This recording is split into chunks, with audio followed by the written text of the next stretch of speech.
Poopwalk. Yes, Poopwalk is a bit of an odd glitch in Dark Souls. It causes your character's animations to break in a very interesting way, which results in movement animations only moving you half the distance they normally would, while the length of the animation remains unchanged. You can see pretty clearly on screen where this glitch's namesake comes from. Because this glitch effectively halves your movement speed, a lot of normal strategies are not viable. So it begs the question, can you beat the game with Poopwalk active the whole time? I will be following a couple rules to avoid completely removing any challenge the game could provide, so no duping and no wrong warping to the kiln. Everything else will be fair game. Trust me, this challenge will be hard enough. Under normal conditions, the earliest Poopwalk can be achieved in Dark Souls Remastered is in Firelink by using the prompt swap glitch to change to the weapon category while attempting to buy Seek Guidance in Petra's shop to buy an invalid weapon.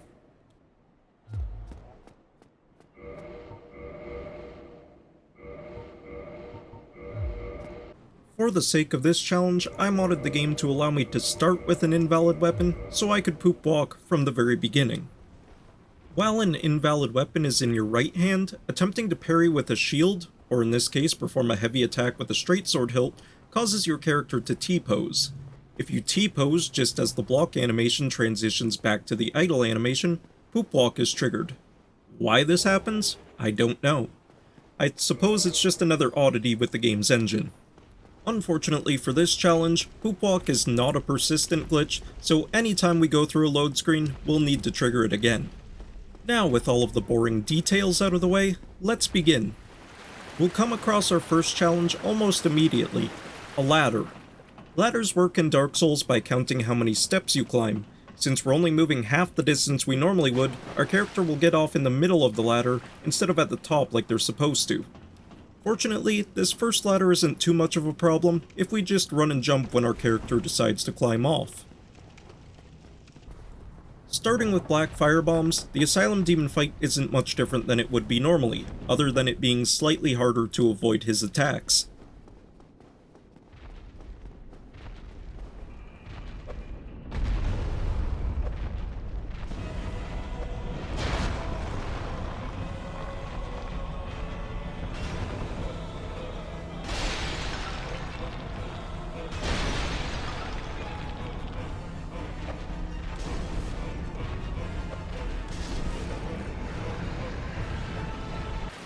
There's nothing too noteworthy about the rest of the Asylum, so we'll just grab our shield, our weapon, the Estus flask, and then head out.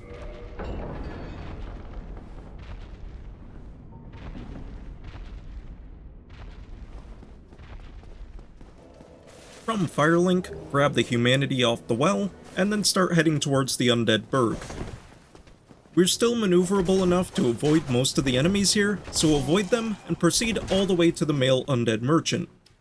From the merchant, we're going to buy a rapier, a shortbow, and the slightly better east-west shield. Thank you, kind. Make your way to the nearby bonfire, and then it's time to get our main weapon for this run.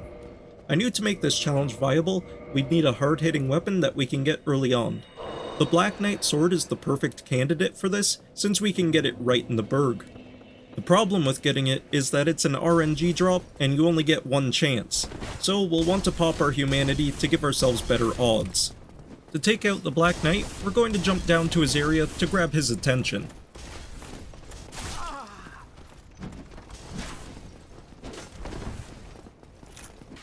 After squeezing past him, clear him all the way to the stairs with the fire barrel. We can fall off through the gap in the railing, then stand directly underneath the gap to make ourselves act as a ramp that directs falling enemies straight to their death. RNG was on our side this time, and we got the sword. My original plan at this point was to grab the gold pine resin and fight the Taurus demon, but in testing, this turned out to be impractical due to the archers in the arena.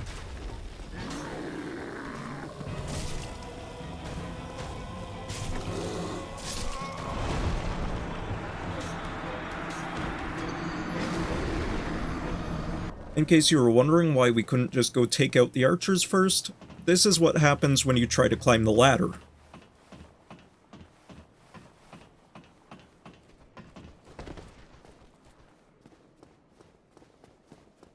So instead of fighting the Taurus demon, I opted to go up and take out the crystal lizard for the Twinkling Titanite, then head through Havel's Tower to get to Darkroot Basin.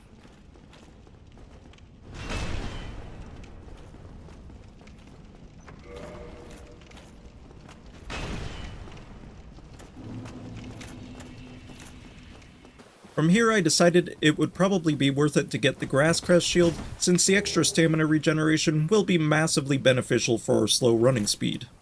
I also decided to take out the Black Knight just to see if I'd get the Halberd, as it was another viable option for this run.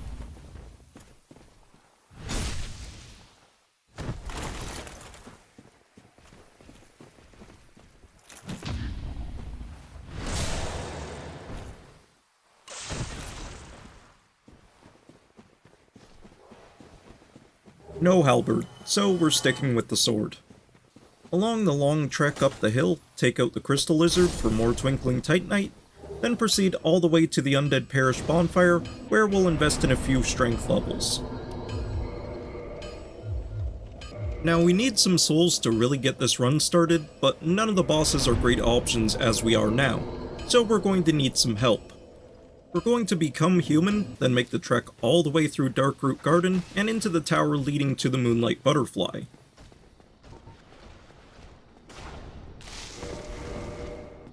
Because we're human, we can enlist Beatrice to help us here.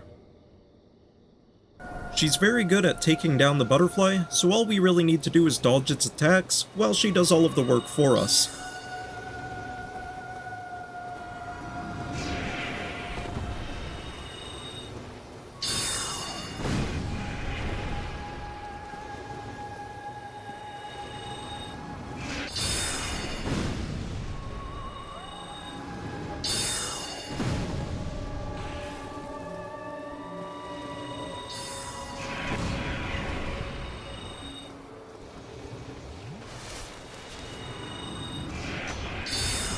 We'll get 10,000 souls from the butterfly, which is plenty to get us started. Return to the parish and do some more leveling. Now, I actually made a big mistake here. For whatever reason, I thought the Black Knight sword had a 28 strength requirement. It doesn't. It only requires 20. Where I got 28 from, I don't know. But in any case, if you get 14 strength and 18 dexterity, you can two-hand it right now. Now, due to me thinking I needed more levels before I could use the Black Knight sword, I opted to head back to Firelink to grab the Homeward Bones, along with the Zweihander, which I knew I could wield with my current stats.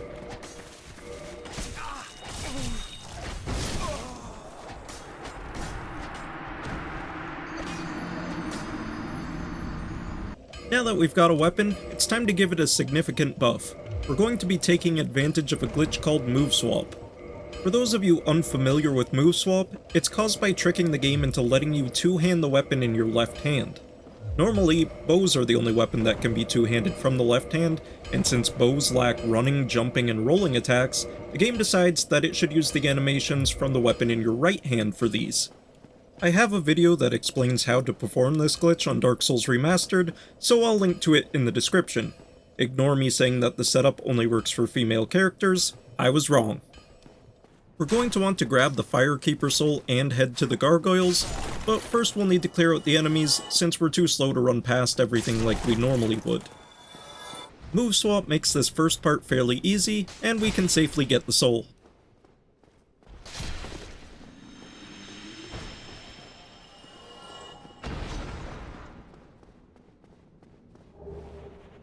Head up and take out the Balder Knight, then it's time for the fun part. If we take advantage of the doorway acting as a choke point and the significant amount of reach we have using Move Swap, we can clear out all of the enemies fairly safely.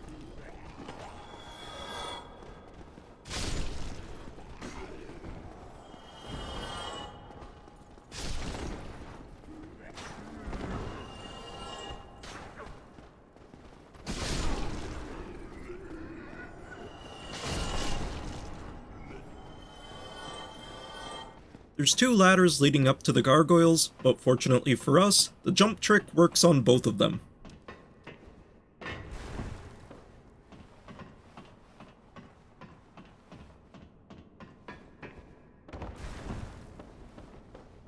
Thanks to move swap, we can kill the gargoyles very quickly, and as long as you don't have to fight both at the same time, they're not much harder than normal.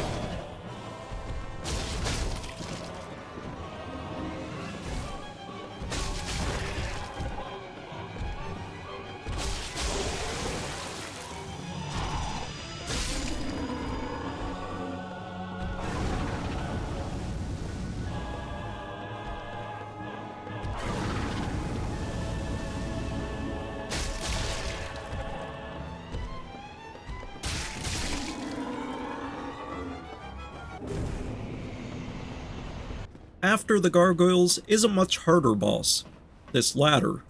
Despite my best efforts, I could not find a way up, so we'll have to give up on ringing the bell for now.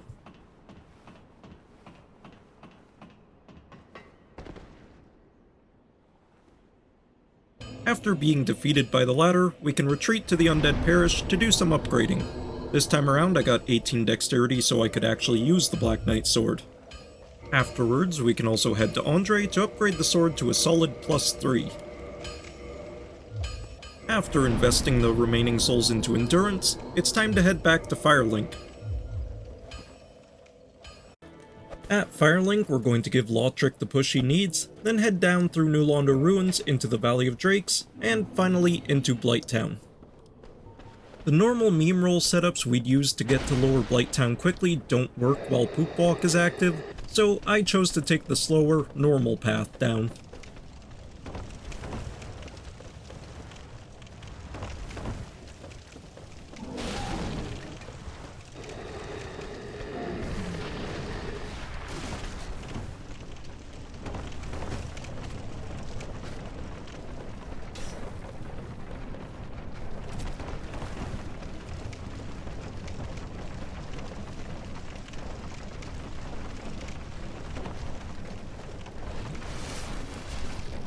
As long as we stay pretty wide of the entrance to Quelaag's domain, none of the barbarians will notice us, and we can enter safely. We do have to be cautious of a couple things when fighting Quelaag, namely the lava pools and her using self-destruct. You do have enough time to get away from the explosion if you run away as soon as you see her telegraphing it, but you need to make sure you're not overcommitting on attacks beforehand.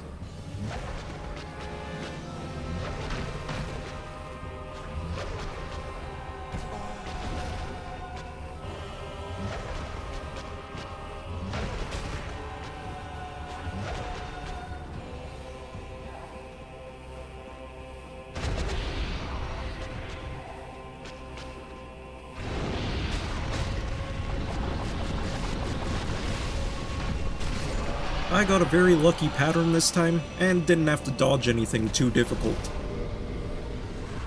After defeating Quelaag, we'll want to ring the bell, and then warp out. We definitely don't want to grab any bonfires down here. There are ladders everywhere. With the souls from Quelaag, we'll want to invest in 15 endurance, and dump the remaining souls into vitality.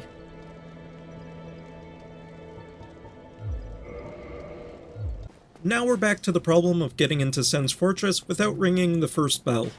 I'm sure some of you have already thought of the likely solution, Sen's Gate Skip.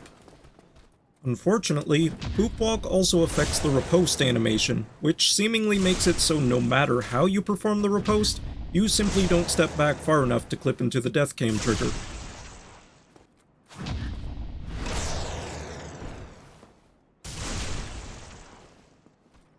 Sadly, we'll need to admit defeat and disable Poopwalk so we can climb the first ladder to the bell.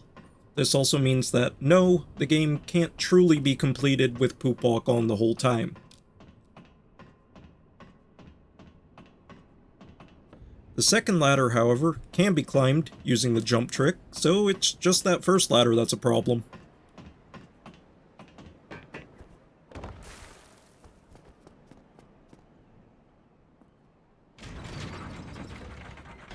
In any case, with both bells rung, we can proceed through Sen's Fortress.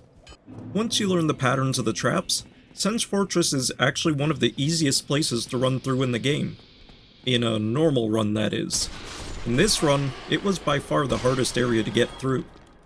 If we run against the blade of this first trap as it's swinging by, we can actually run straight through this entire first section without needing to stop. we'll want to attack the man-serpent ahead to either stun him or kill him so we can get by. A bigger issue is the lightning-throwing man-serpent up ahead. He tries to hit you pretty much the whole way through this entire first area, and getting stunned by him can be a big problem when you're trying to get through these traps.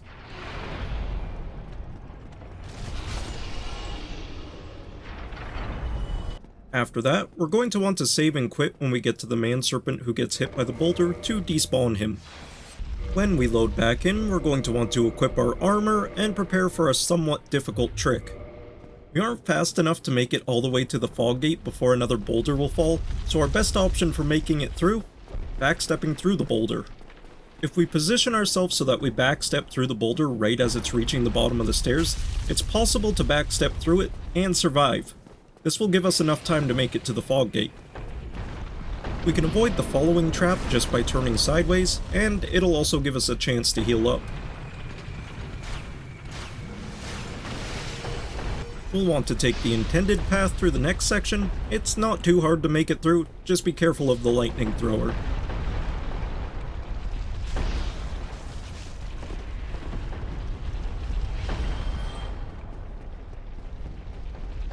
After the short break from traps, the next one is easily avoided by just not running into it. The next set of blades can be avoided with a well-timed jump. If you just try to run through it, you'll get hit.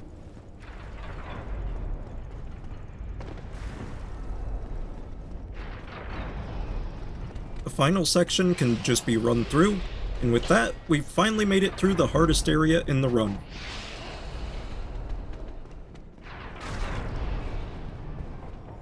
We'll want to grab the bonfire so that we don't have to attempt that again, and then waddle our way over to the Iron Golem.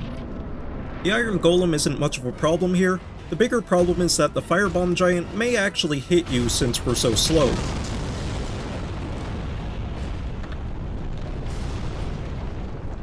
Once you're safely towards the back of the arena, we can easily take out the Golem.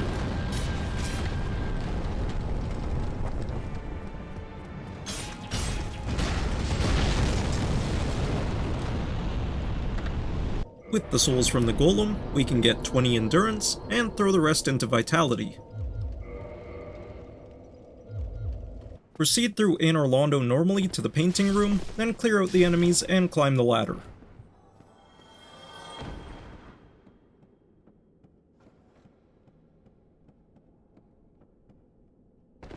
Or not. Unfortunately, this is another ladder we will need to disable Poopwalk for.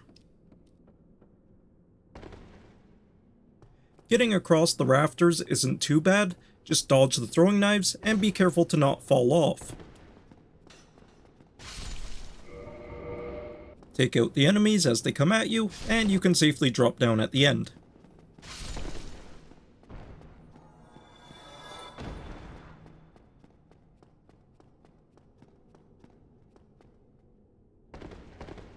We'll want to move the rotating platform all the way down to grab the Dark Moon Tomb bonfire, so we won't have as long of a walk back if we die.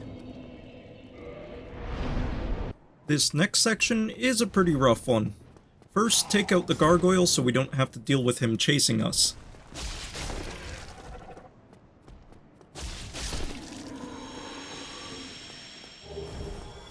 Run past the two giants to the alcove past the gate.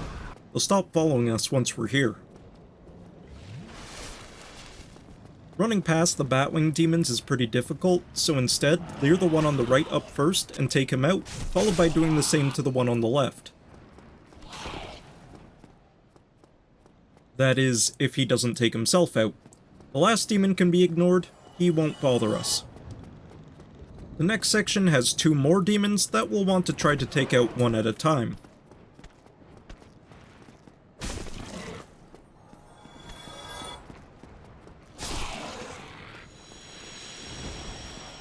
For the dreaded Silver Knight archers, be careful as their arrows do sometimes make it through the railings. As long as you roll for safety, you should be fine.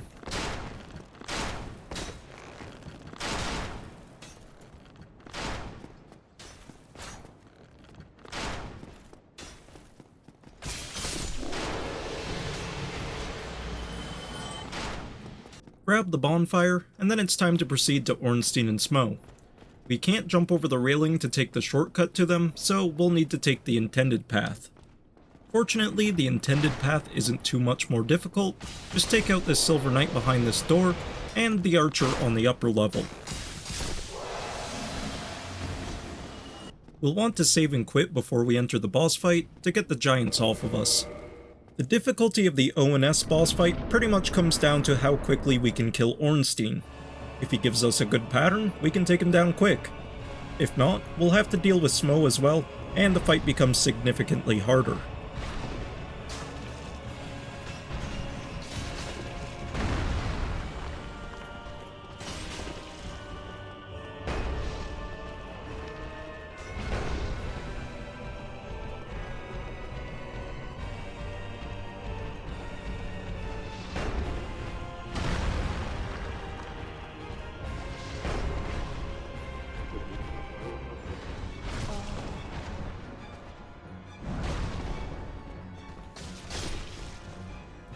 I didn't get the best pattern in this case, but it could have been a lot worse. Super Smough's Butt Slam is his only really dangerous attack, but if we can get close, we can stun lock him with Move Swap.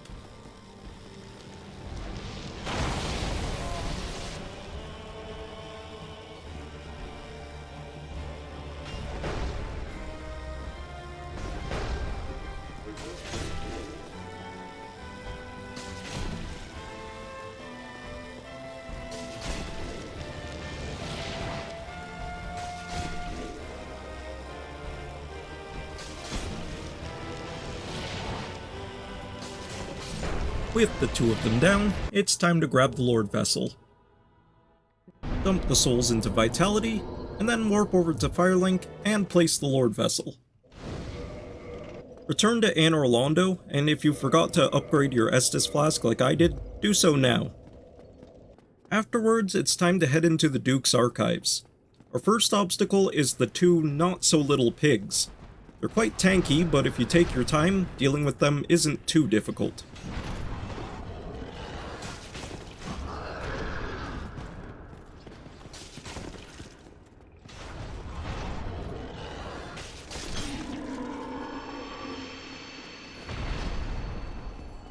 Once past the pigs, grab the bonfire, and head up the elevator. We're in for another rough section. Running past all of the enemies here is not really feasible, so instead we're going to focus on taking them down one at a time. The first enemy will run straight at you. The next enemy is just around the corner.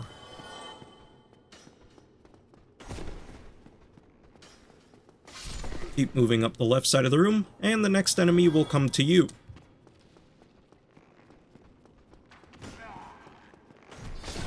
From here, if you go past the stairs, sometimes you can get the enemy by the crystal golem to chase you, but it doesn't always work. In this case, it didn't. Because he didn't come after me, I had to rush up the stairs to take out the archer instead, and deal with the next two enemies at the same time.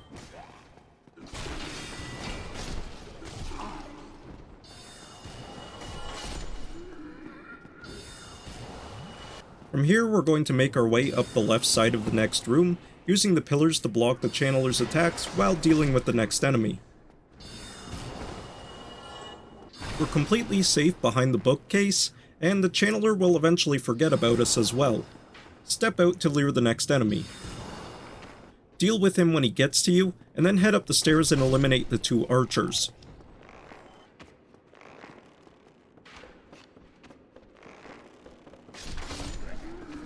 Head up the stairs on the left to get rid of the last archer, and then take out the enemy chasing you from the opposite stairs.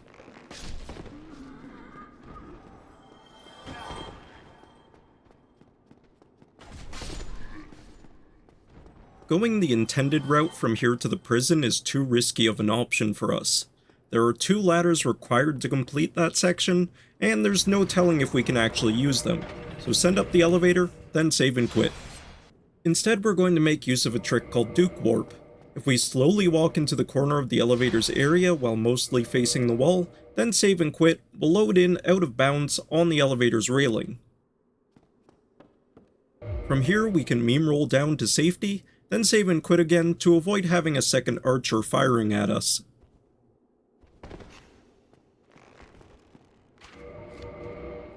After loading back in, take out the nearby archer, the enemy on the pathway ahead, rotate the stairs, take out the next archer, and the one after that. Drop down to the next set of stairs, being careful of the archer and channeler shooting at you, and rotate them. You would think this next section would be pretty simple. Just go down the ladder.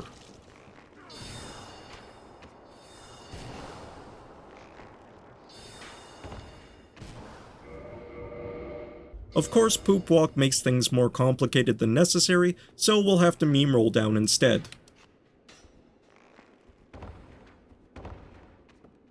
After all of that, it's a straight shot to the bonfire, where we're finally safe from having to do any of that again.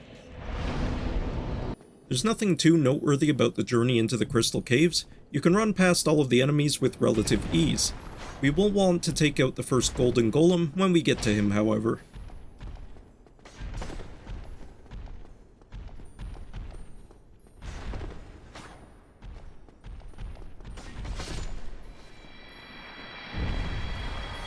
Now, we actually didn't come here to fight Ceaseless yet. His AoE attack is going to be a problem, so we're going to want to be more tanky before we take him on. The reason we came here was to get the Twinkling Titanite from the 3 crystal lizards. It's unlikely you'll get them all in one go, but saving and quitting causes them to respawn, so there's no limit to how many chances you have.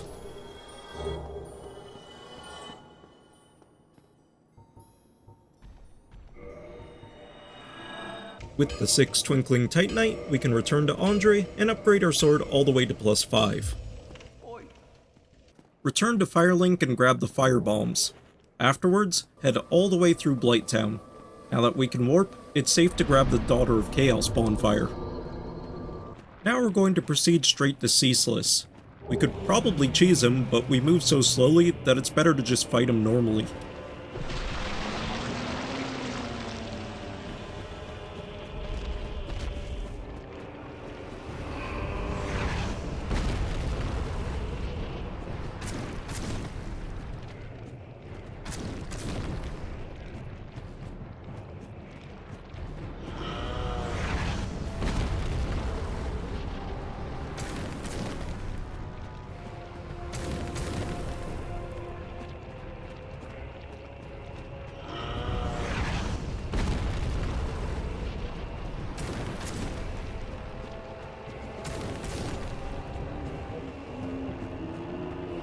I put the souls from Ceaseless into strength because I still thought I needed 28 to one-hand the sword.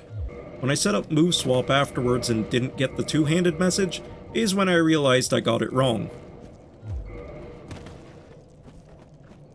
There's nothing too difficult to deal with in this first area. Take out the first Capra demon, drop off the ledge, take out the rockworm, and you're at the next bonfire.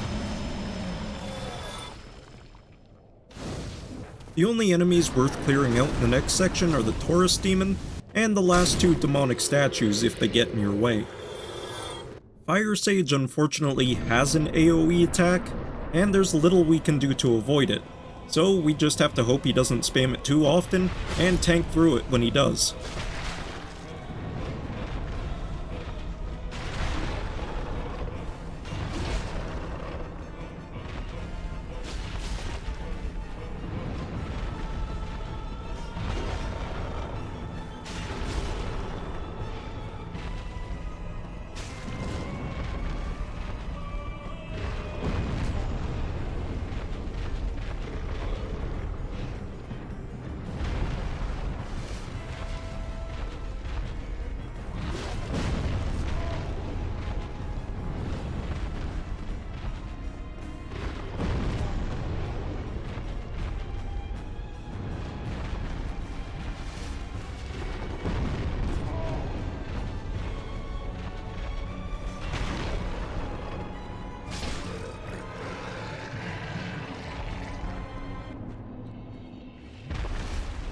Dump the souls into more vitality, and then it's off to the Centipede demon.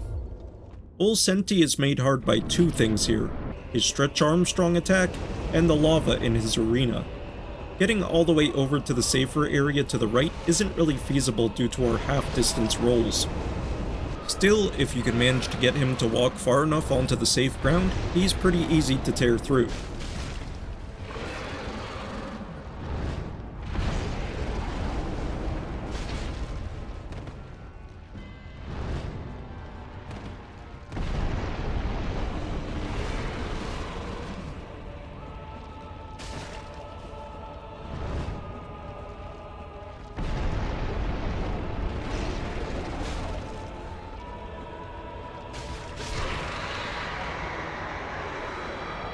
Get more vitality, and then trek through Lost Isolith.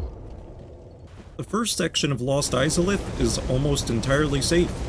Just stick to the branches, and there's very little to worry about. All of the enemies leading up to the Bed of Chaos can also be dodged without much difficulty, other than the Chaos Witch, whom we'll want to take out. Be prepared for a slower than normal slide down to the bed.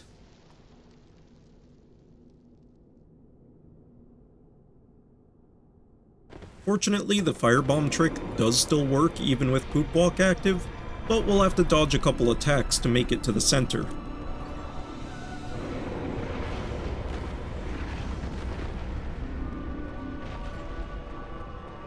Once in position, line up with a bow and throw the firebombs like normal.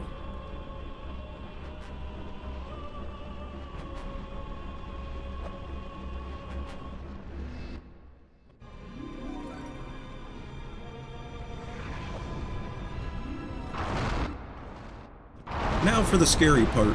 It's very likely that the bed will use a fire tempest on our way to the bug, so just try to position yourself so you don't get hit.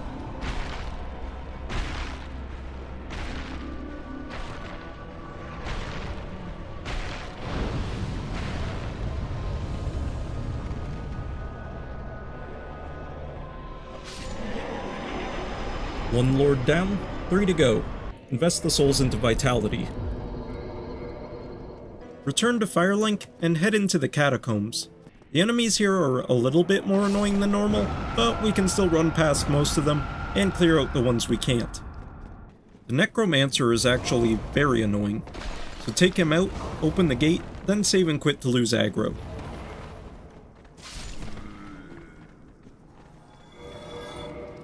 In the next section, either attack or dodge the skeletons and drop to the path below.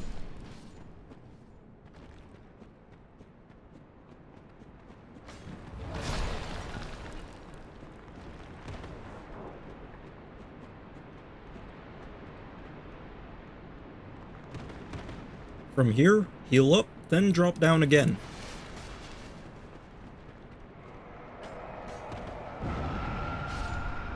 This next section is very dangerous due to the bone wheels. It's a good idea to take out the nearby one, and keep an eye behind yourself for any more rolling at you.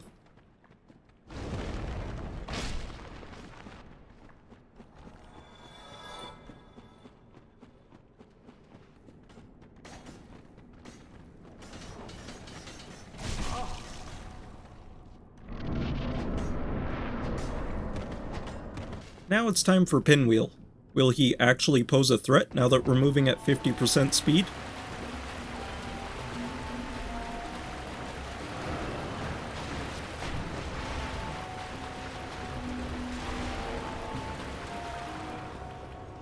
No, but there are ladders following Pinwheel, and there's a very real chance that they will provide a big challenge.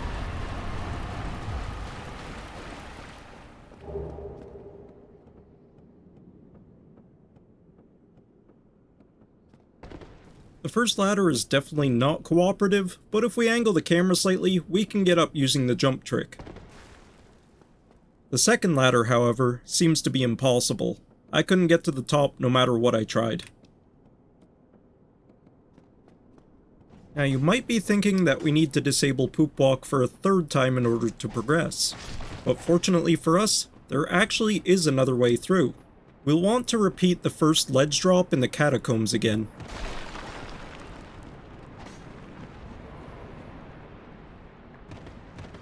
Instead of dropping down like we did last time, we'll want to walk down this hallway instead. We'll need to take out this Titanite demon, who can be quite annoying to fight with Poopwalk active.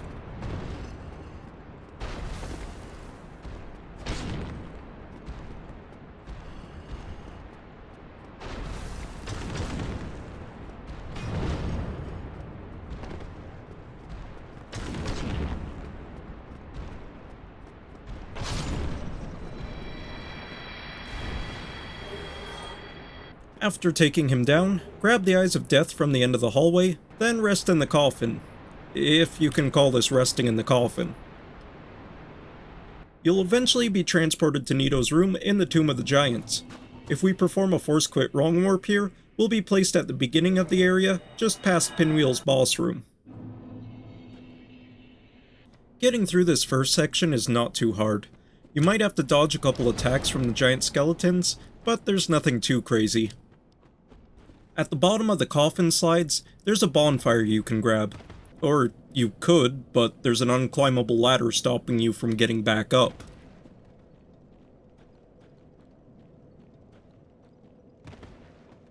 So skip that bonfire and proceed to the second one in the tomb instead. Fortunately, it's not too far away from the first one.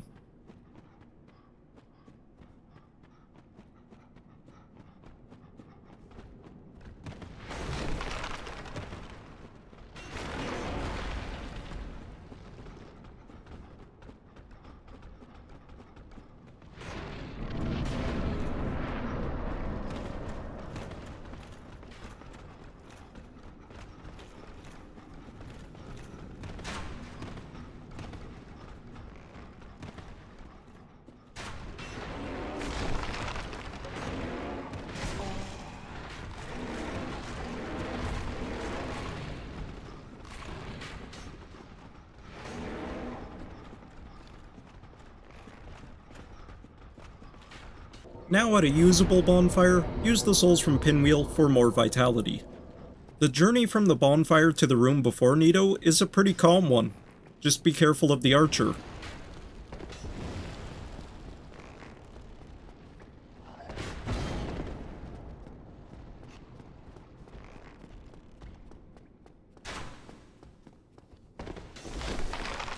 Take out the pinwheels in your way, and make your way into Nito's room.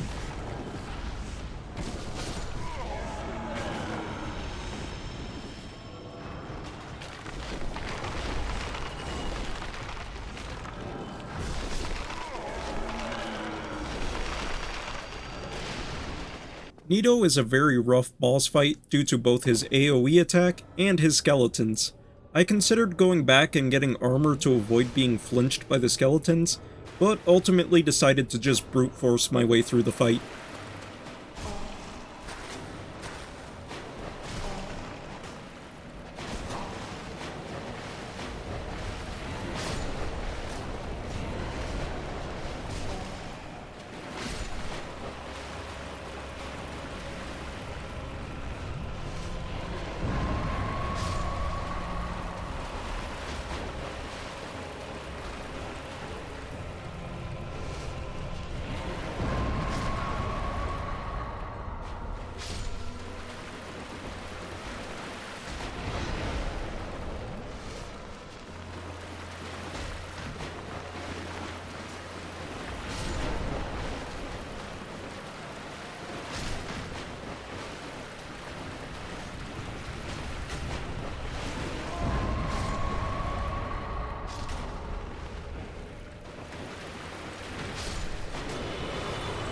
Wasn't even close.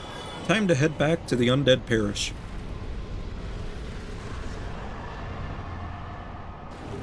Buy the Crest of Artorias off Andre, dump the rest of the souls into Vitality, then head through Darkroot Garden and open the door.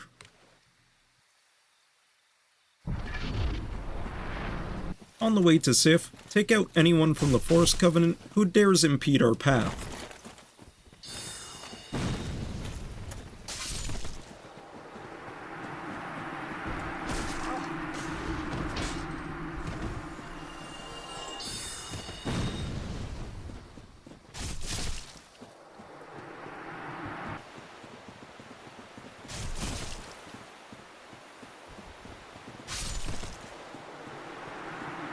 Grab the Hornet Ring, then start the fight with Sif.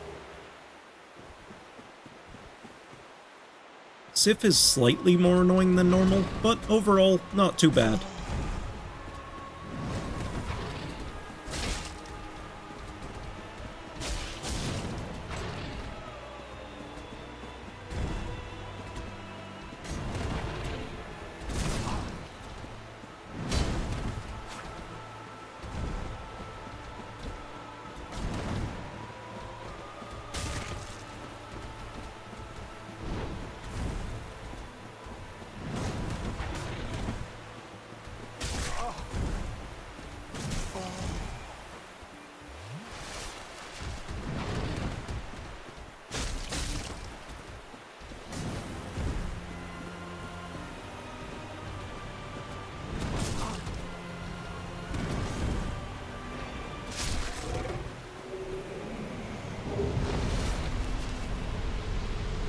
You'll never guess where we're putting the souls from Sif. Now that we have the Covenant of Artorias, it's time for the Four Kings, but going through New Londo normally would be a nightmare, so instead, we're going to save and quit just as we touch the ground below this ledge to skip it. Once we load back in, we need to drop down once more and save and quit again, and we'll have bypassed the need to lower the water level. From here, we can walk through some collisionless walls to drop into the abyss.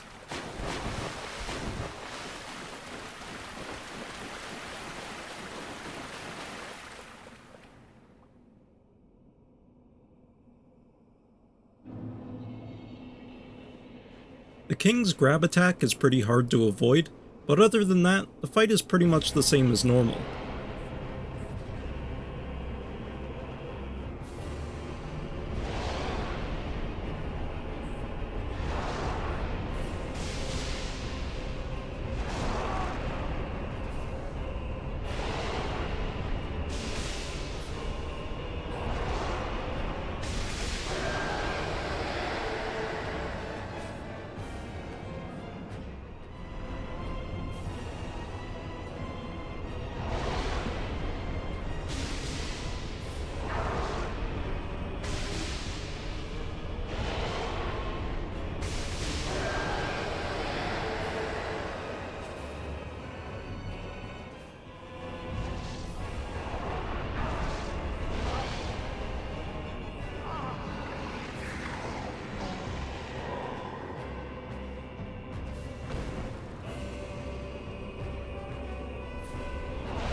Because I missed the last hit on the third King's hurt box, I actually had to fight the fourth King. You know the drill. It's finally time to return to the Crystal Caves. Before entering Seath's arena, we'll want to take out each of the clams, one by one.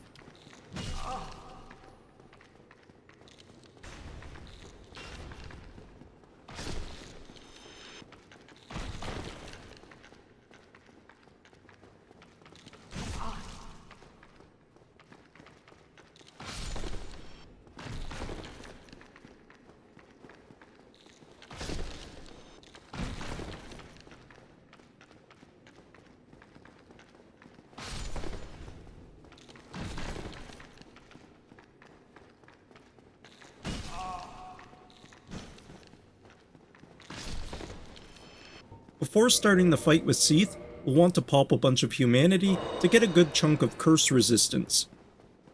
The game plan for fighting Seath is quite simple. Just like Nito, we're going to brute force our way through, tanking all of the damage.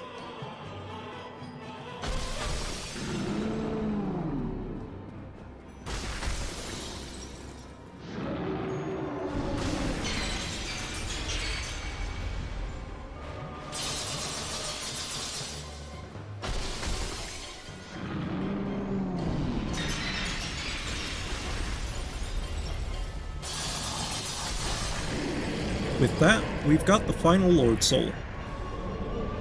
With these souls, we can hit the soft cap of 40 vitality, and might as well dump the rest into strength, since a little extra damage never hurts. Us, at least. Now in the final stretch of the game, the first two Black Knights can be avoided relatively easily.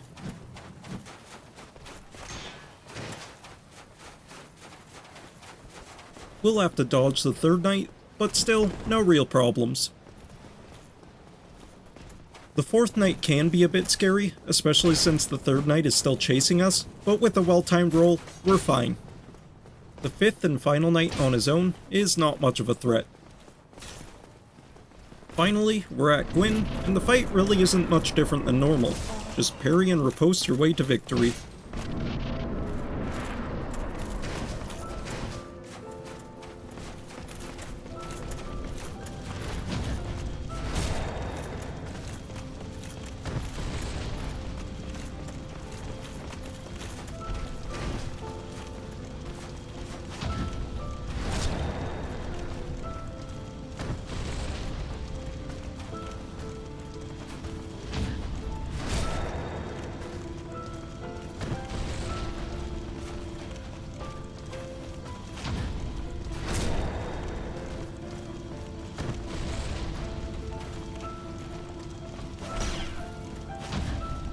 And we've poop-walked our way through Dark Souls with 2 minor exceptions. Would I recommend anyone else try this challenge? No, it was painful. Nonetheless, I hope you found this video entertaining, and I will see you guys in another video.